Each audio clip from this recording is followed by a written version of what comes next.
ciudadana en la Ciudad de México.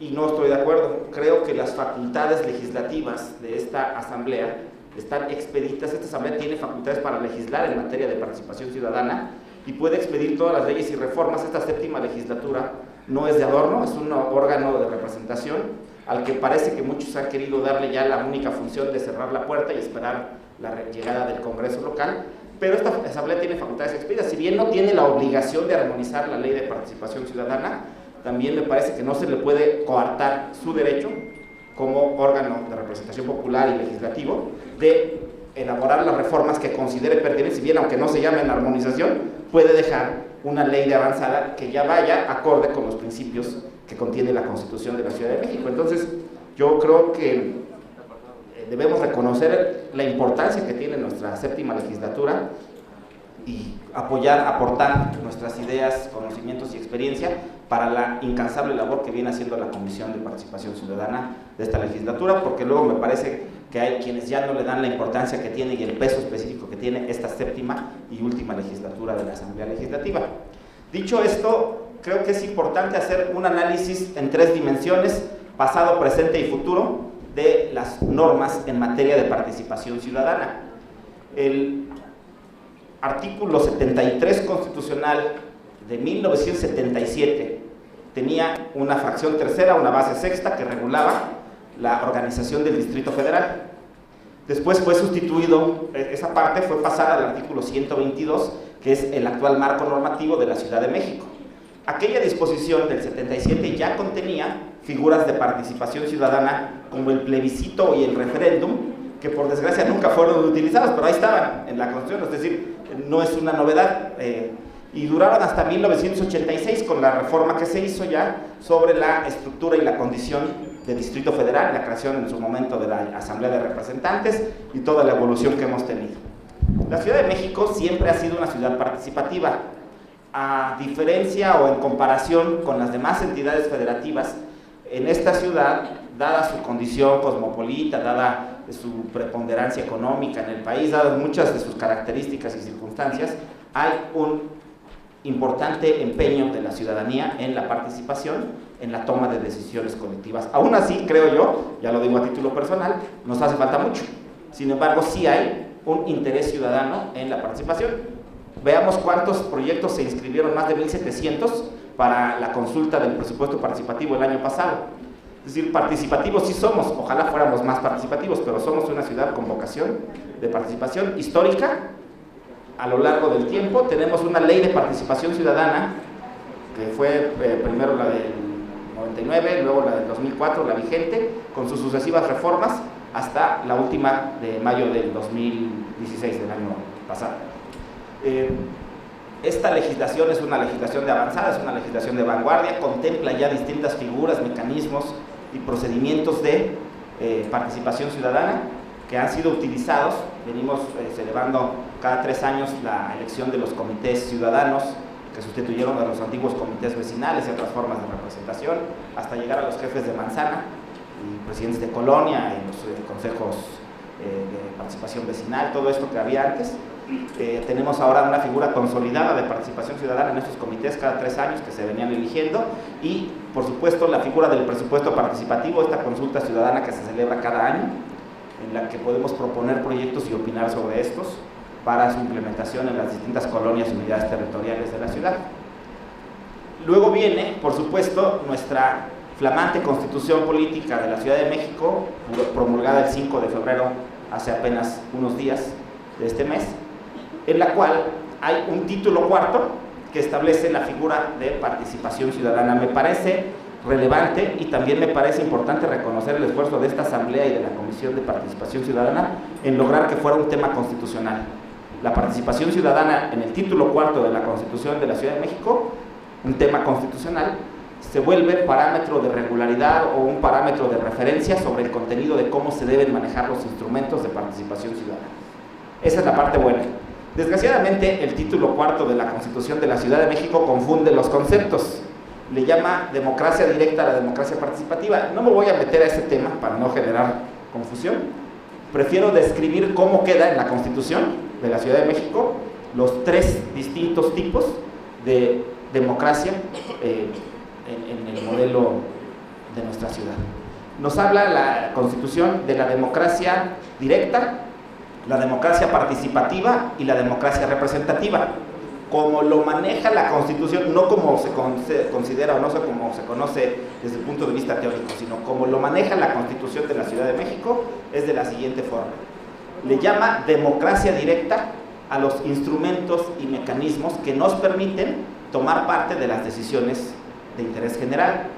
Por ejemplo, la iniciativa ciudadana, el plebiscito, el referéndum, la consulta popular, la consulta ciudadana y la revocación de mandato. Nos permite a los ciudadanos participar en este modelo de democracia a través de estas figuras y pide, por supuesto, un requisito para ejercer la petición ciudadana en cada uno de ellos.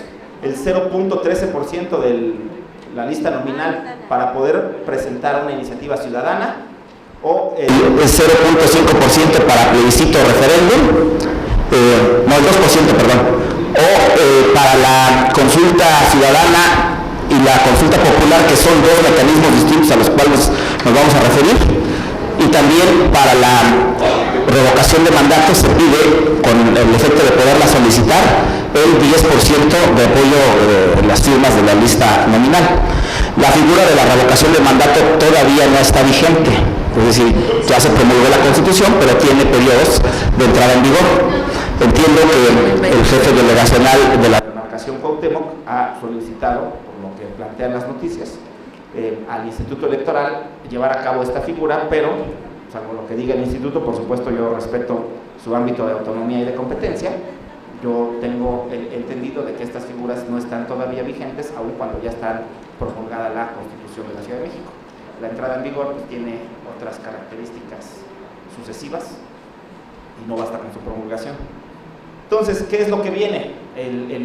Decíamos pasado, presente, ¿qué es lo que está en la Constitución? Esto es lo que está en la Constitución como democracia directa. Luego viene en la Constitución los mecanismos de democracia participativa, los que le llama a la Constitución de la Ciudad de México mecanismos de democracia participativa, que son todos aquellos que tienen que ver con la gestión, control y evaluación de la actividad de las autoridades. Las contralorías ciudadanas, los recorridos de los jefes delegacionales, de los titulares de las demarcaciones, todos aquellos mecanismos que nos permiten tener interacción, gestión y control y evaluación de la actividad de las autoridades de la ciudad. Entre ellas, por ejemplo, el presupuesto participativo, también viene dentro de estos mecanismos de democracia participativa. Y luego está la llamada democracia representativa, que tiene que ver con los sistemas y modelos electorales, la elección de jefe de gobierno, elección de diputados al Congreso local y elección de los titulares de las demarcaciones, en este caso las alcaldías integradas por un alcalde y un consejo de la demarcación. Pero ese tema no es el que nos ocupa en este momento, la elección, la democracia representativa electoral, sino particularmente lo que la Constitución llama democracia directa y democracia participativa. Decía yo, es importante, por ejemplo, ver cómo están reguladas estas figuras. La consulta ciudadana es un instrumento que ya conocemos, ya estaba en nuestra legislación de participación ciudadana y tiene que ver con la opinión que vertimos o emitimos sobre decisiones en un ámbito territorial y en una materia de competencia específica. La consulta popular es un equivalente al mecanismo que el artículo 35 de la Constitución en su fracción octava establece como la consulta popular federal, aquella que se celebra el año en que hay elecciones, que tiene todo un mecanismo para plantear una pregunta y sobre la cual se hace un ejercicio de votación en el mismo momento de la jornada electoral. La diferencia, por ejemplo, entre plebiscito y referéndum también es importante dejarla clara. El plebiscito es la consulta que se hace a la voluntad popular sobre actos o decisiones de carácter administrativo. El referéndum tiene que ver con el refrendo en la toma de decisiones en el ámbito legislativo. Todas estas figuras, entonces, son aquellas de las que podremos echar mano los habitantes de la Ciudad de México una vez que entre en vigor la Constitución de la Ciudad de México en este apartado y una vez que se emitan las leyes respectivas, las leyes de la materia, para regular estas nuevas figuras de la participación ciudadana. En cuanto a los retos, creo que como lo hacía el consejero Pablo Lezama, y por supuesto que me parece que es indispensable y valioso rescatar la experiencia que él como presidente de la Comisión de Participación Ciudadana del Instituto Electoral del Distrito Federal, conoce y aporta en esta mesa de discusión. Yo creo que de la misma manera me permitiría rescatar algunos de los elementos de lo que el Tribunal Electoral del Distrito Federal ha venido trabajando con las cuestiones a las que nos hemos enfrentado y que me parece que permitirían también un mejor marco institucional y normativo de regulación de estas figuras. Por lo que se refiere a los comités ciudadanos, he escuchado muchas veces la pregunta: ¿qué va a pasar si hay concejales en las alcaldías? ¿Vale la pena que se mantengan los comités ciudadanos y vale la pena que se mantengan los consejos delegacionales en los cuales se sumaban todos los ciudadanos, todos los presidentes de los comités ciudadanos, así como los integrantes de las asociaciones civiles registradas ante el Instituto Electoral del DF? Estos consejos delegacionales todavía van a existir. Los consejos de los pueblos en aquellas poblaciones y lugares originarios de la Ciudad de México van a subsistir, o su mecanismo representativo se subsume en la representación de circunscripciones intrademarcacionales que surgirá para la formulación de los consejos de las alcaldías. Esta es una pregunta que hay que hacernos. Yo no sé cuál es la respuesta. Probablemente las diputadas tampoco tengan ahorita la respuesta, pero es una pregunta que vale la pena determinar. ¿Subsiste o no subsiste los mecanismos de representación ciudadana que ya existen frente a los concejales que van a tener las alcaldías? En segundo lugar, el tema de el presupuesto participativo. En materia del presupuesto participativo, lo dijo el consejero Pablo Lezama, nos enfrentamos las autoridades electorales a determinados hechos o fenómenos que dificultan la aplicación. Es una intención muy buena la del presupuesto participativo, pero las personas, los ciudadanos, nos decepcionamos cuando presentamos un proyecto de presupuesto participativo y no es aceptado, es rechazado, no se nos dan las razones, no se nos explica por qué, o la parte en donde logramos que se gane. Yo lo decía en el primer ejemplo porque es mi caso. Yo cada año presentaba mi proyecto de presupuesto participativo en mi colonia y cada año me lo desechaban. Pero la otra parte, que es muy común, se ganan, las personas obtienen la mayor votación en el presupuesto y pasan muchas cosas, ¿no? La gente desconfía del aparato de votación electrónica por internet, cosa que todavía no hemos logrado superar. Tengo la mayor parte de los votos en la votación presencial, en las urnas, convencí a mis vecinos, los llevé, pero de repente me aparecen ahí en la pantalla de votación electrónica 200 votos emitidos de manera que para muchos es sospechosa, y entonces no genera la confianza. Yo creo que debemos aprender a confiar más en los aparatos tecnológicos. Yo creo que el futuro del sistema electoral y del sistema educativo y de muchas cosas, el futuro será la votación, el uso de los aparatos y de medios tecnológicos. Entonces, ojalá también eso sea un reto que logremos superar, incorporar confianza y legitimidad en el uso de medios electrónicos. La otra parte, se gana, se obtiene el triunfo del proyecto y no se ejecuta. Pasa todo el año, todo el ejercicio y el proyecto no se ejecutó. Las demarcaciones tienen un aparato administrativo burocrático que muchas veces hace complicado operar algo que parecería tan sencillo. Ya gané mi proyecto, pues ya quiero ver los resultados del parque, de las banquetas, de las luminarias o de lo que sea que se haya solicitado. Normalmente los proyectos que sí se ejecutan son los que la delegación ya tenía pensados llevar a cabo, y aquellos que requieren, porque ya hay una previa diseño, una previa planeación y ejercicio de ciertas cuestiones, digamos, más o menos comunes, y otras que requieren alguna cuestión adicional. El propio aparato administrativo también, quienes hemos trabajado o conocemos la estructura de una delegación, entendemos que el aparato administrativo a veces es tan largo y tan complejo que puede llegar a estos extremos y entonces meternos en una decepción. El ciudadano que presentó el proyecto, que hizo campaña, obtuvo los votos y no ve reflejado eso en obra pública o en acciones de gobierno, se puede sentir decepcionado. En cuanto al tema del presupuesto participativo, yo tengo en lo personal una observación con la que no coinciden los integrantes del Pleno del Tribunal. Yo estoy convencido de que no podemos permitir que el presupuesto participativo, que son recursos públicos, se conviertan en bienes particulares.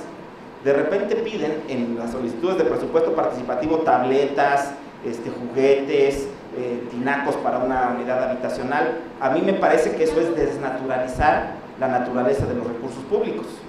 Me parece que hay un principio general de que los recursos públicos no deben convertirse en bienes particulares.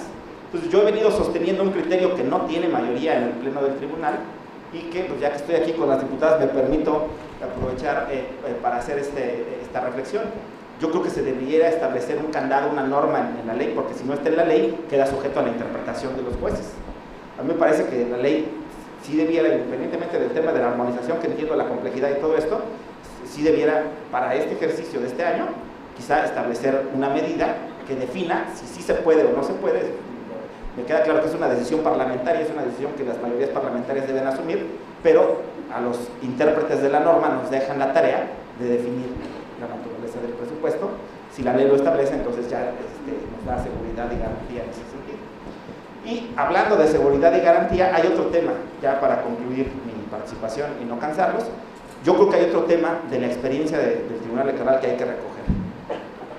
Tenemos en la Ciudad de México, sobre todo en las demarcaciones del sur, un mecanismo que mediante usos y costumbres se ha venido haciendo reiterado, que es la elección de autoridades tradicionales, coordinadores territoriales que se adscriben a la estructura delegacional, coordinadores de los pueblos, zonas geográficas, se adscriben a la estructura de la demarcación, ya sea como jefes de unidad, subdirectores, enlaces.